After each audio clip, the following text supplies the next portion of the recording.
৫৫ পেরিয়ে ৫৬ বছরে পা দিল দেশের অন্যতম বিদ্যাপীঠ জাহাঙ্গীরনগর বিশ্ববিদ্যালয়।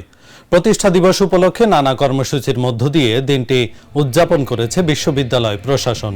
সকালে পুরাতন কলা ভবনের সামনে জাতীয় পতাকা উত্তোলন, শান্তির প্রতীক পায়রা ও বেলুন উড়ানোর মধ্য দিয়ে দিবসটির উদ্বোধন করেন উপাচার্য অধ্যাপক ডক্টর মোহাম্মদ কামরুল আহসান।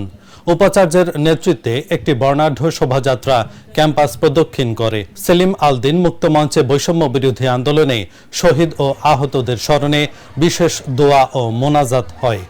দিনব্যাপী কর্মসূচির মধ্যে রয়েছে স্মৃতিচারণ, সাংস্কৃতিক অনুষ্ঠান, পুতুল নাচ, প্রীতি ফুটবল ও হ্যান্ডবল ম্যাচ, রক্তের গ্রুপ নির্ণয় কর্মসূচি ও পিঠা মেলা। এসব আয়োজনে শিক্ষক, শিক্ষার্থী সহ সর্বস্তরের মানুষ স্বতঃস্ফূর্তভাবে অংশ নেন। ১৯৭১ সালের ১২ জানুয়ারি মাত্র ৪টি বিভাগ ও ১৫০ জন শিক্ষার্থী নিয়ে যাত্রা শুরু করে জাহাঙ্গীরনগর বিশ্ববিদ্যালয়।